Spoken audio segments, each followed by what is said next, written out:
good morning and welcome back to the fish locker out on the boat. Oh, just look at that. What a stunning morning. Doesn't get much better than that for a morning, does it? Looking at the forecast, I thought I'm just going to have to try and make something of the conditions. Just too good a day to pass up. So we are going to try for an early season shark. First order of the day is to try and find some bait. Some mackerel, some scads, some whiting, something like that. And then we'll steam off to the sharking grounds. I'll explain everything as I do it. Wish me luck.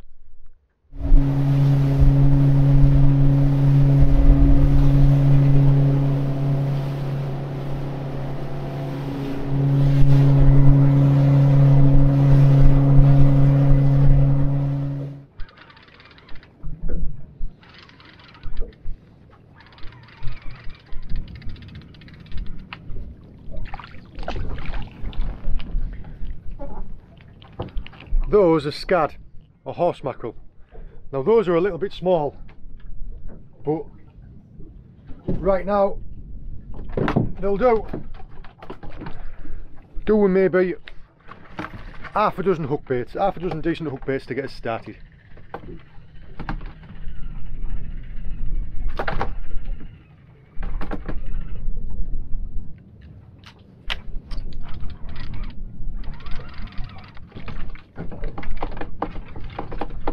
That's a better sized scad.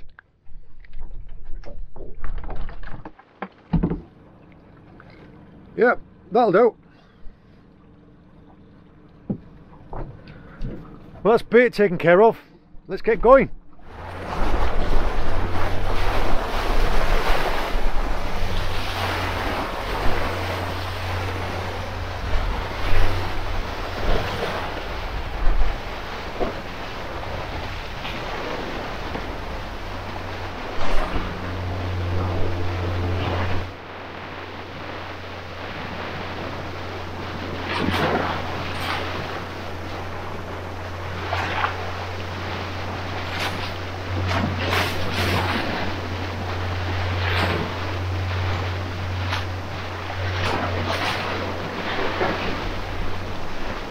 Now isn't that incredible?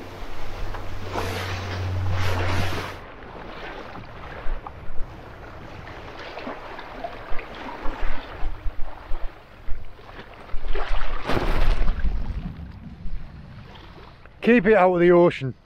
We had a lovely little steam out here. We've got some stunning dolphins. I hope the footage has turned out alright. I've got to where I want to be. We're in nearly 100 metres of water. Now my sharking setups are really simple. I have a video on the channel already showing you how to make them. It comprises of two parts. We have a rig body and then we have a hook length at the end. And I'm going to be using 14-0 Cox and Roll Mutsu Circle Extras, and I've crushed the barb down on them. And for these I have got 3 and 4 ounce leads on.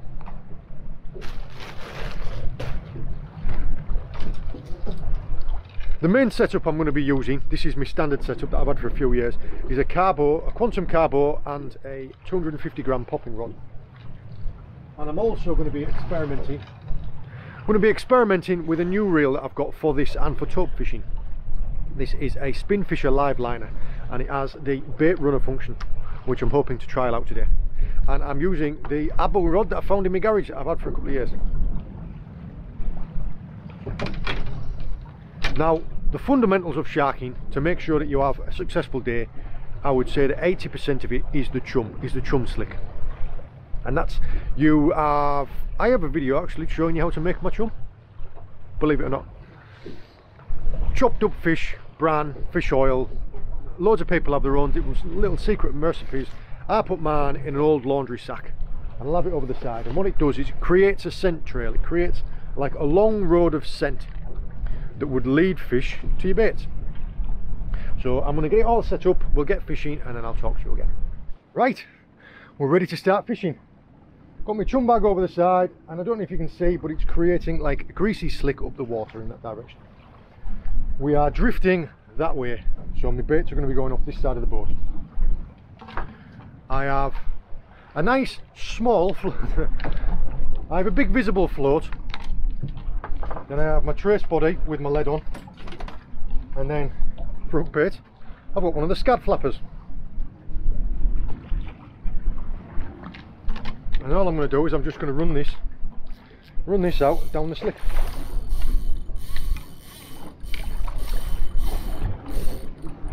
The reason when you're using a fixed spool like this that you run the bait out rather than taking the bail arm off is for this reason. See how it all just goes? So you're better off feeding it out.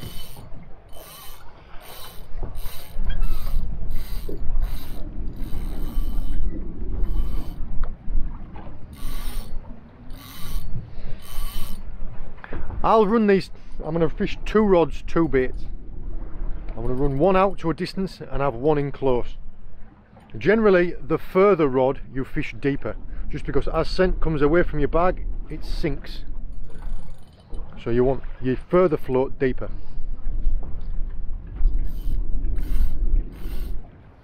There's 2 ways you'll tell a bite. The first one that you'll see the float go. Get a positive bite where the float goes straight under. That means the shark's come up and picked the bait up and swum down. Or if the float starts moving side to side or coming towards the boat, that means that he's picked the bait up, come up in the water and come towards you or gone side to side. Another way that you'll tell is simply by hearing the reel, because it'll just go like that. So those are the signs you're looking for. I'm going to rig up my second rod, get it out, and then we'll see where we are. I always get real excited when the first bait goes in the water. It could happen instantly. I've had it before where you've put the baits in the water and it's taken it before you've even run it out. And there's other times where you might be waiting a couple of hours. It's just that anticipation. Yeah, the best way to describe shark fishing, especially when you're fishing on your own, is tidiness and be prepared. So I've cleared everything away from underneath the deck, and you want everything to hand that you are going to need. So straight away, if I'm going to be playing a fish here, behind me are my gloves, next to me is my T-bar.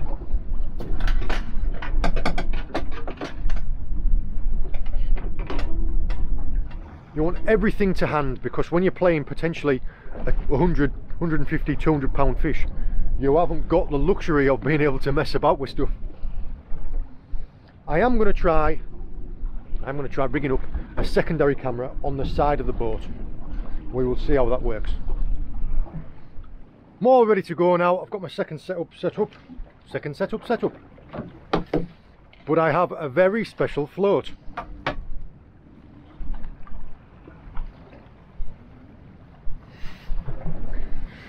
Sharks do like yellow. I'm not sure if this guy's going to work or if he's just going to get eaten, but I thought it'd be worth a try, just for a laugh. James has helped me give him some personality, and we're just going to run him out.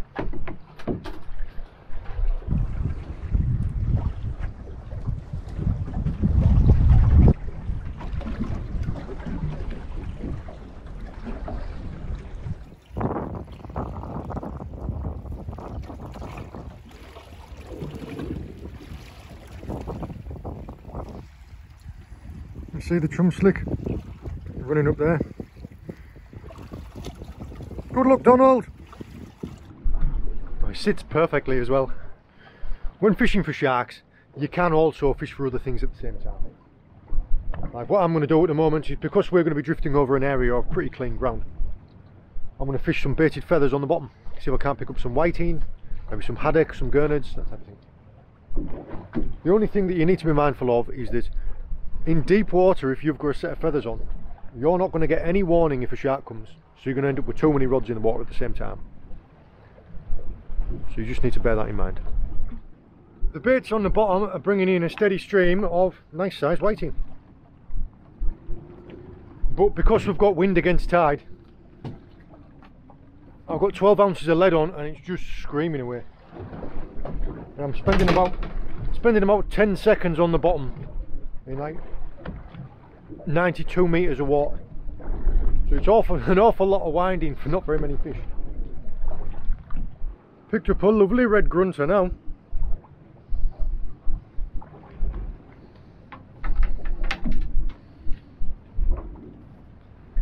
Don't know if you can hear it grunting. They're like, ruh, ruh, ruh. There's a shark.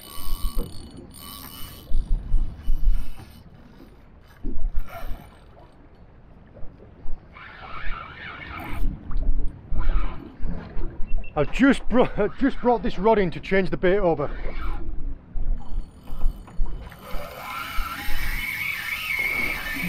He knows he's hooked now. Yeah. He knows it's hooked now.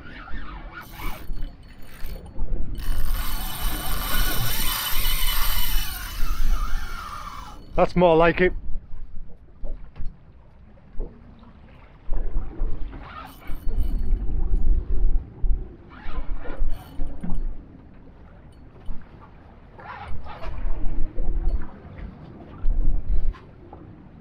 I've been drifting for about a mile.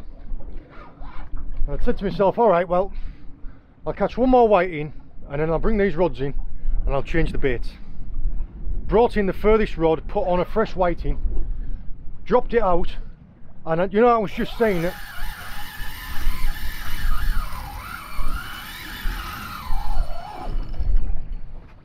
sometimes the fish can just pick it up on the way. Well, that's what this one did.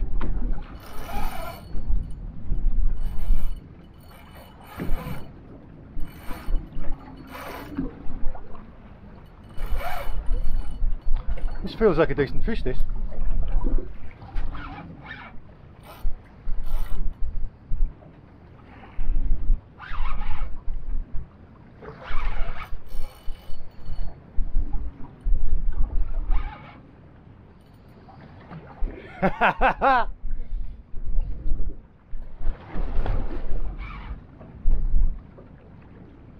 It's taken a good deal of line as well.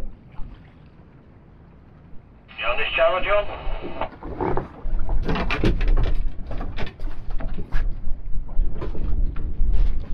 Yeah, I can't talk, I'm hooked up. Good news.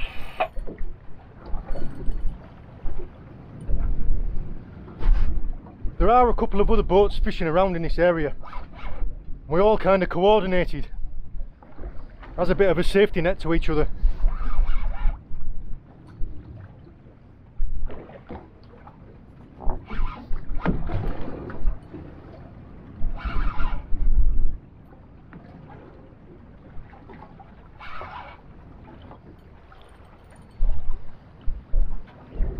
He's wrapped himself up.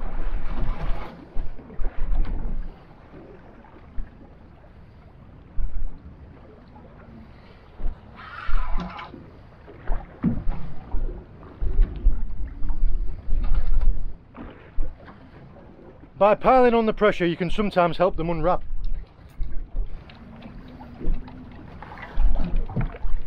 And there's another shark that's followed it.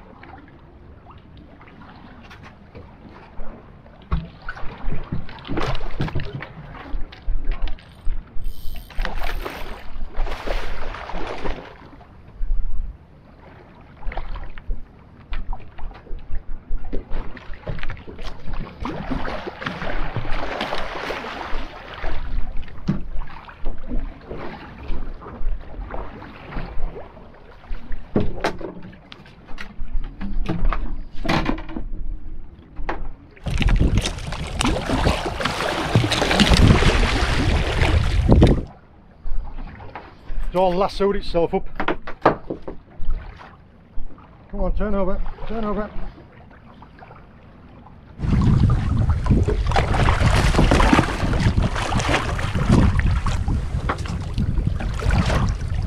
Come on, turn over, turn over.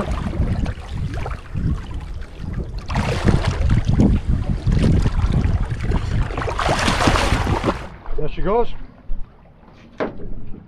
Just like that.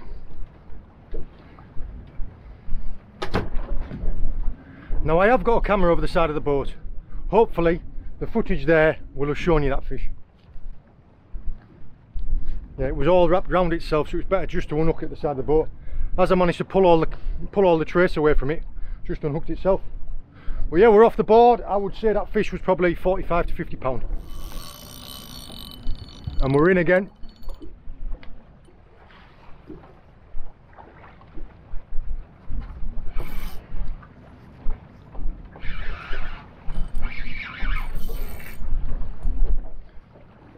let that be a lesson.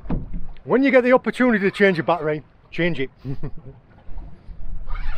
Battery's at 2%, camera's just died, and I'm playing a shark at the same time. So yeah, this shark's now at about 200 yards from the boat.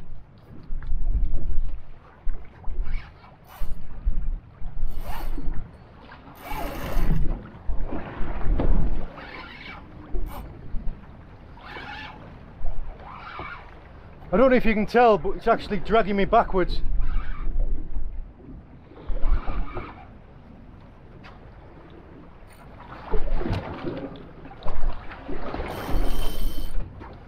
Whoa, he wanted to be down there.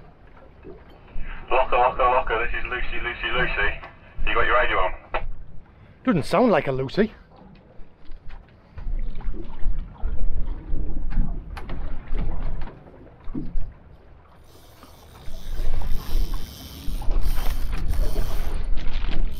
Yeah mate, I'm hooked up, I'll call you back.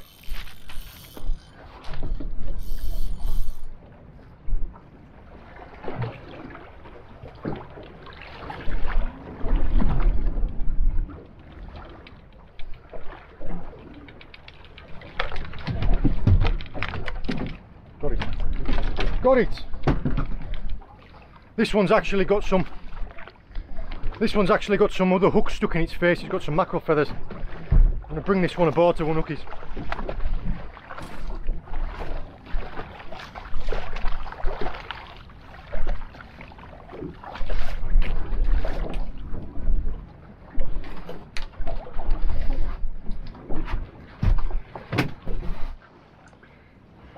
Well, there it is. I've taken the hooks out. We'll get her back now.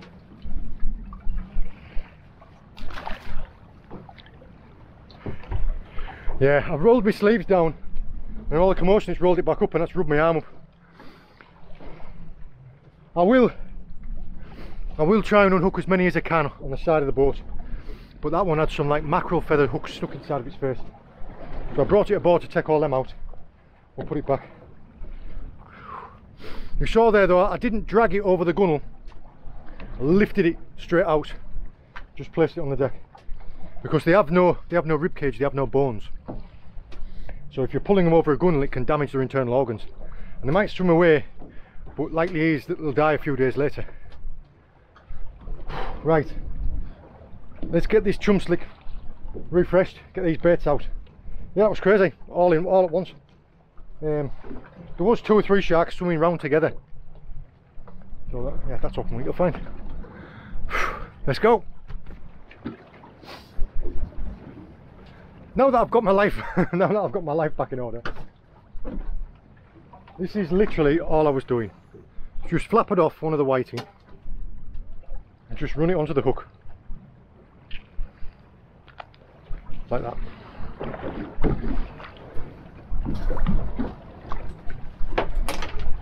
And these fish, they're just sat just at depth underneath the boat. Because both times, all I'd done was I was just dropping the bait away like this, dropped it away quick to try and get some depth on it. And by the time it had got 20 yards from the boat, there was another shark on. Refresh the chum bag as well.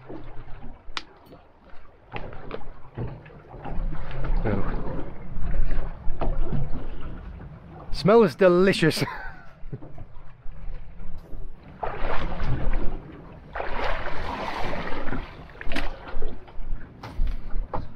It's a little helpful hint on, well, take it or leave it. If you open the bag up around the bucket like that and tip it in, you don't get bits of chum all over the boat.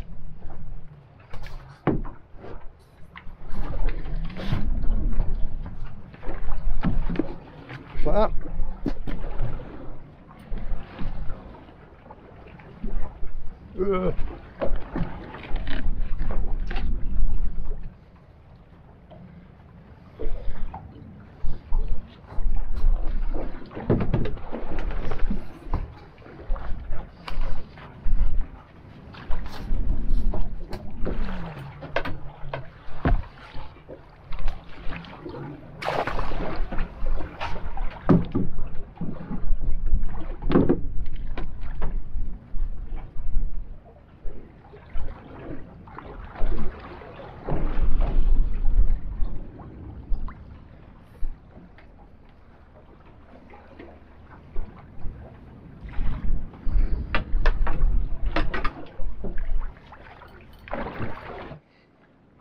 just had a run on this.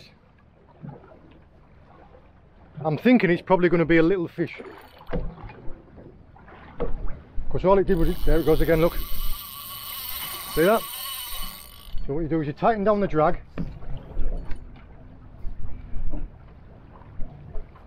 And then lift into the fish.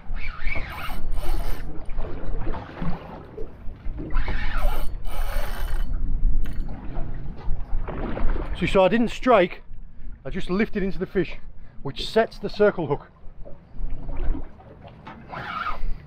See, circle hooks, if you use them right, should always hook up in the corner of the mouth. You don't strike into them like you do with a J hook. You just tighten the line and then lift.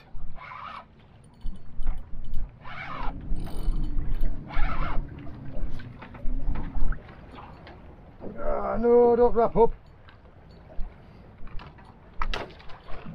There we go.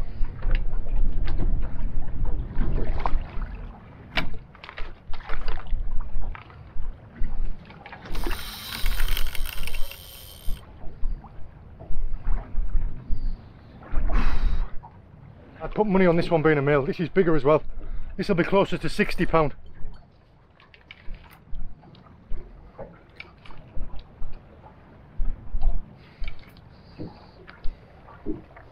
Come on, give me that trace.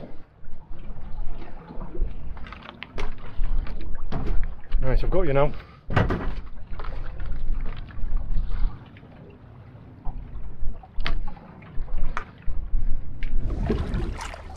Oh, this one's got a long line hook in its mouth as well.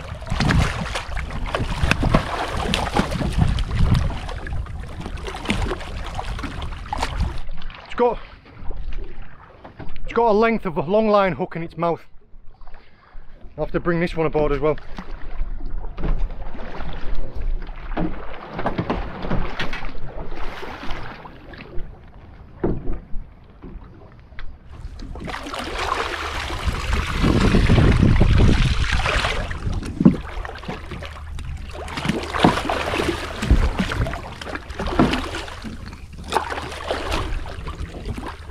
Nice.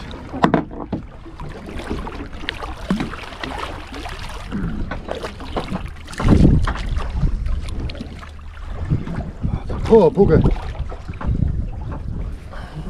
See that long line? Right. That long line hook was right down the back of its gullet, but the mono's come off.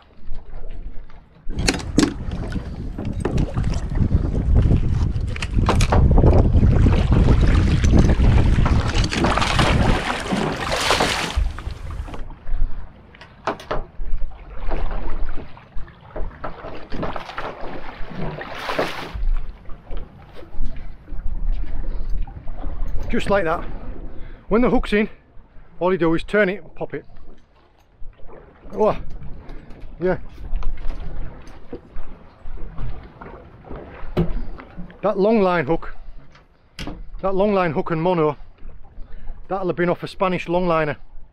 And the hook was massive, but it was right down the back of its gullet. I wouldn't have been able to get it out anyway. But yeah. This is one of the reasons why what we do as anglers, I mean, I'd never try and tell people what to do, but I do feel that we as anglers have a responsibility as being guardians of the ocean. Anyway, let's get Donald out.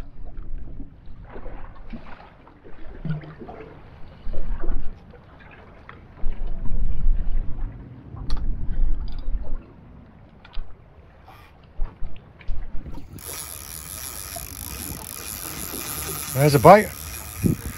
Donald! Don't worry mate, I'll save you. This has a bait runner function, so you just go. There you go.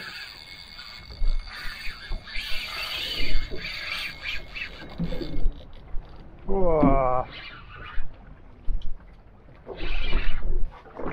So it already preset the drag. All I had to do was, while it was running, give it one wind and it engages it to full drag to tighten the line. I do have a slight issue. I do have some baited feathers on the bottom.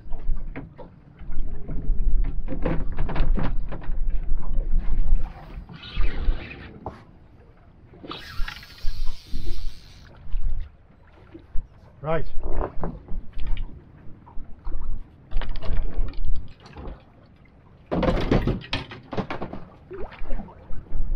Right. Let's get amongst it. Now this fish swam out and high and I could see the Donald float on the top.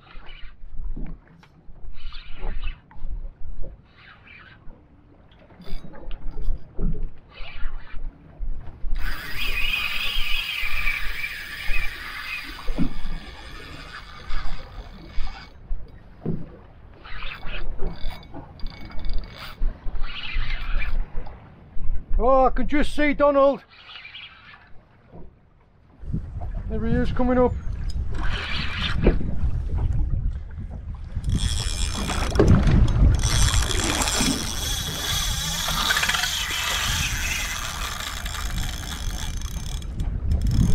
Let's try that again.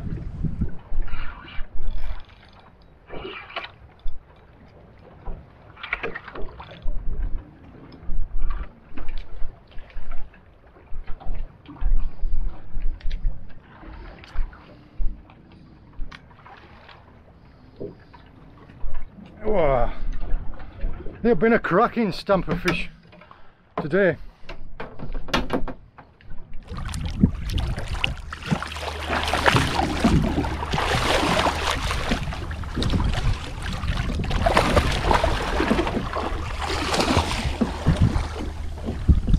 Don't you even think about biting that bag.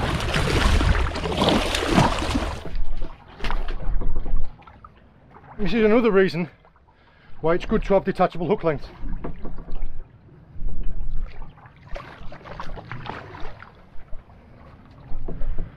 There. Because the hook wouldn't come back out because it was quite deep, all I did was I pulled it through completely, unclipped the trace and pulled the trace through.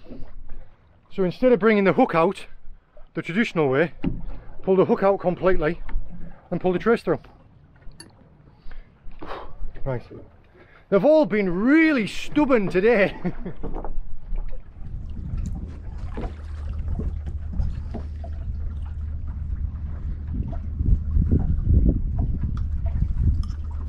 I must admit it was really funny watching Donald swim around and then duck dive. It's held up really well. He's a resilient little fella.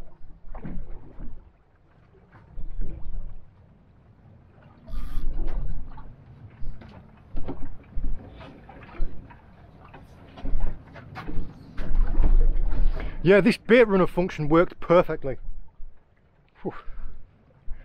This bait runner function worked perfectly in that I've preset it so that as soon as it clicks over, it's on full drag.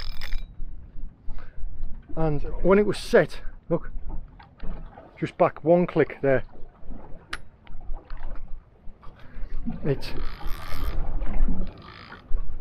So the shark was able to pick it up. I was able to sort myself out, and then rather than having to tighten the drag, all I did was I just went engaged. That was exactly why I got this. That's a very good sign. That seagull down there, I don't know if you can see that far. See down the slick there? See the fact that they won't land? They're skittish on the surface. That means there's some sharks in the area.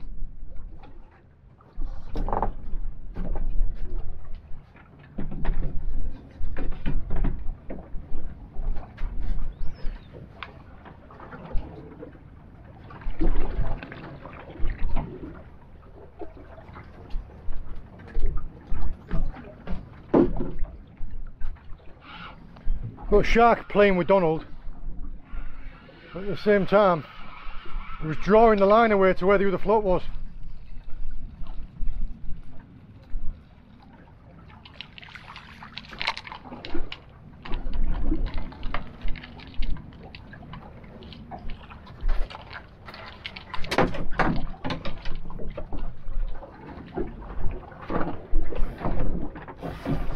Right, Right, let's see what's going on here.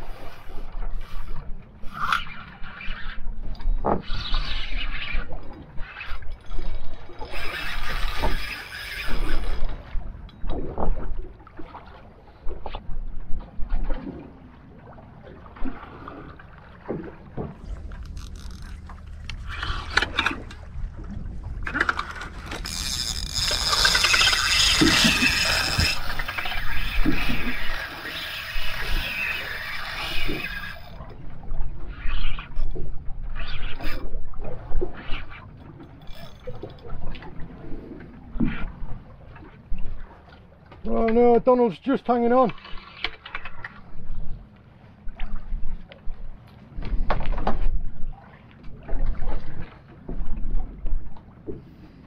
I can't get to you. Donald's going to fall off. Just hang in there.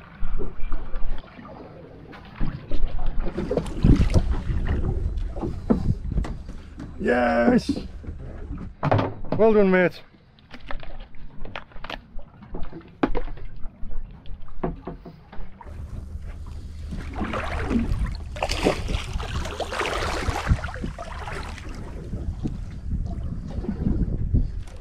Stay away from that bag.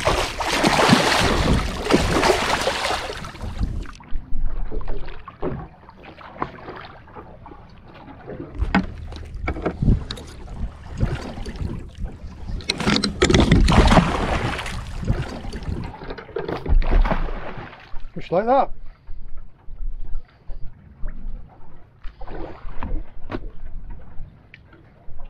Tide's just about to turn, and I don't imagine we're going to catch many more fish. I've lost count of how many we've had. Is it 6, 7? I'm not sure. But yeah, I hope you've enjoyed joining me. I hope you found the video interesting. I hope it's possibly given you an idea of what shark fishing can be like in the UK. I will put links to some of the tackle and some of the other videos like the chum making and the shark trace into the description of this video. All the very best. See you later.